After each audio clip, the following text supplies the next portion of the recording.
Hello, and welcome to the second video series, Cascade Reading Explore View Lessons, Forming Complex Sentences.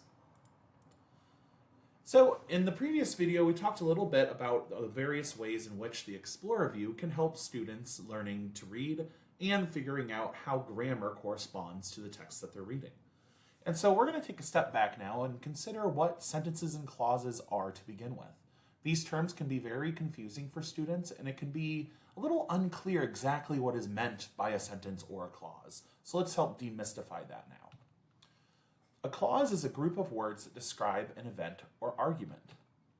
A clause always contains at least one verb.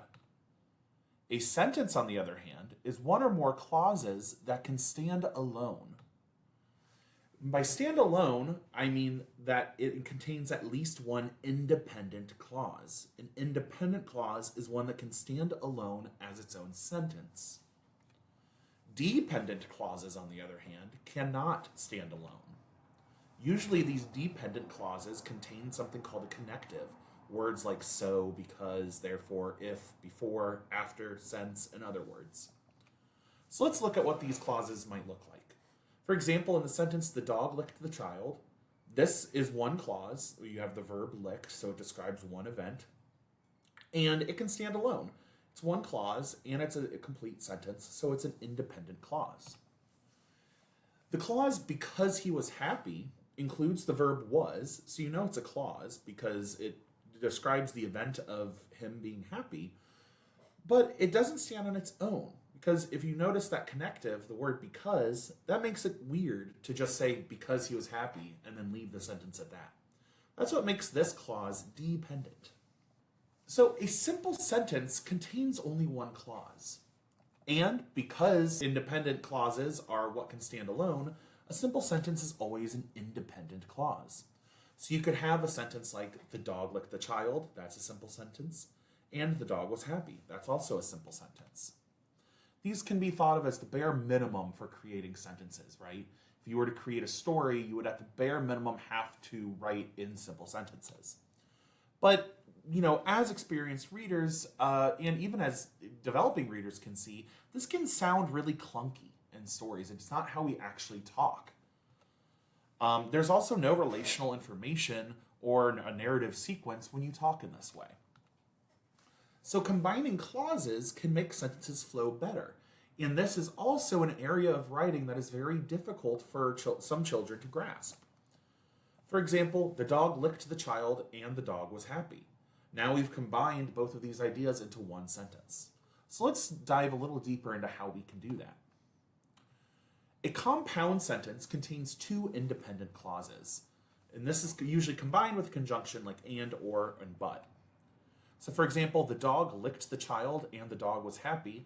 Here we have two independent clauses. The dog licked the child, the dog was happy. And we're conjoining them with the word and.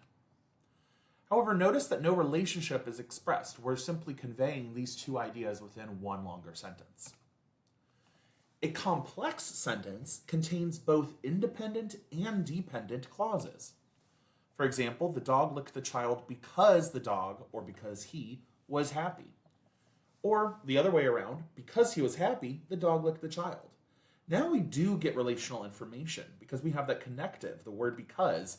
We know that the dependent clause describes why the independent clause happened. Why did the dog lick the child? Because the dog was happy. So what if we added even more? Because the dog was happy, the dog licked the child, the dog wagged his tail. Now we have a dependent clause and two independent clauses. Well, we can form a sentence like, because the dog was happy, he licked the child and he wagged his tail. Or, because the dog was happy, he licked the child and wagged his tail. Notice that now, instead of having two independent clauses that we combine using the word and, now we're taking information from the two independent clauses because they share the same subject, the dog. We can kind of get rid of that subject from the second independent clause and just create one independent clause. So whereas this first option, because the dog was happy, he licked the child and he wagged his tail, this has two independent clauses and one dependent clause. The second option only has one independent clause and one dependent clause. So there are two actions that because the dog was happy describe, and that's what allows us to combine them in this way. And so you can also think of this as adding via compounding across clauses. So that's the he licked the child and he wagged his tail, where the subject of each clause gets iterated. Or add via compounding within a clause. That's where you know the subject is he or the dog for both independent clauses. So you just drop the subject for that second clause, and then it becomes one independent clause with two actions in it.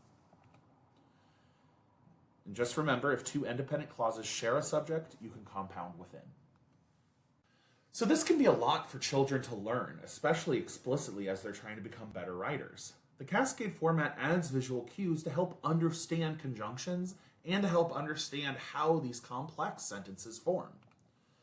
The elements being conjoined indent past the conjunction in the Cascade format. So for example, because the dog was happy, he licked the child and wagged his tail.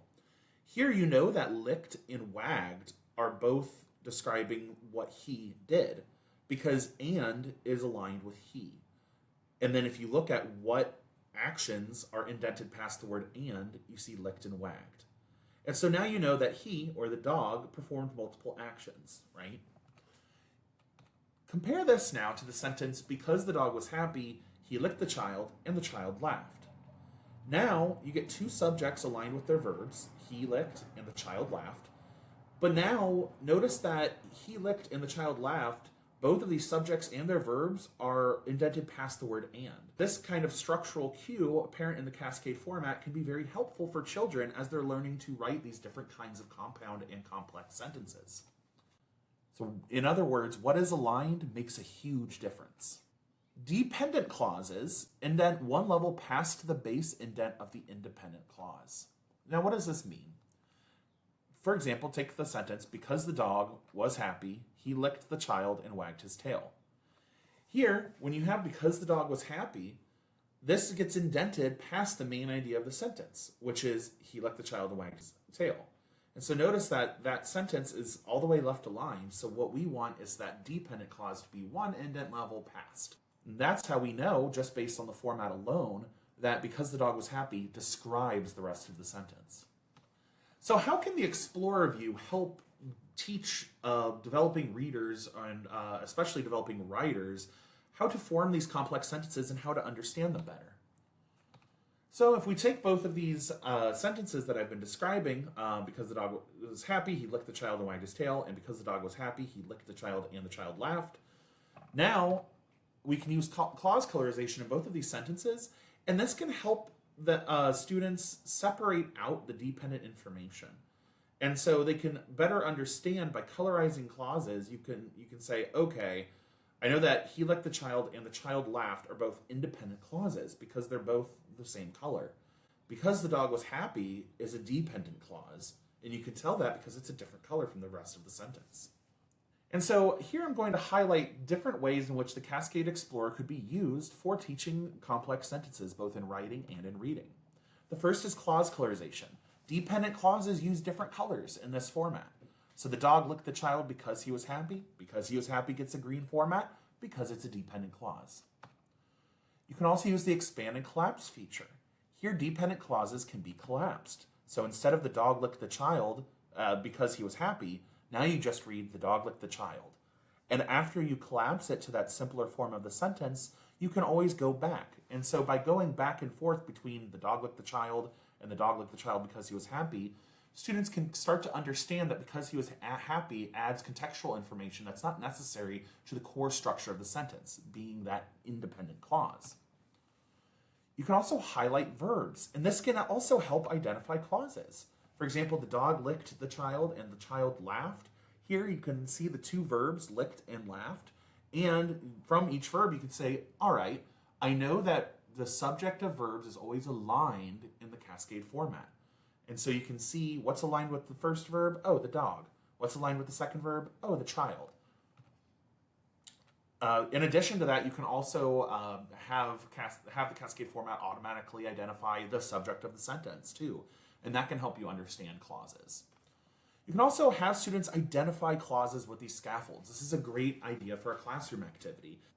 Have students use all of these different tools to their advantage and then have them go through a passage and identify the different clauses and state whether one's dependent or independent, and then explain how they know that. You could also have students form complex sentences from multiple simple sentences in the Explorer view and compare. So, for example, you could give them sentences like the dog with the child, the puppy was happy, the child laughed. You could give them all of these different sentences in their simple forms, and then have children try to combine them, and then compare them to each other, because one, you can combine sentences in multiple different ways depending on what you want to convey, but then two, you can see what kind of connectives children come up with. And how does this look in the Cascade format when they're actually producing these sentences? So we would love to hear what you think also. As more and more teachers around the nation start to use the Cascade format, we definitely want to know what strategies you found most useful, especially when using the Explorer view in the classroom. Feel free to reach out at research@cascadereading.com. We would absolutely love to hear from you. And if you have any questions about how to best implement Cascade Reading into your classroom or curriculum, feel free to reach out. We're always happy to help. Until then, happy reading.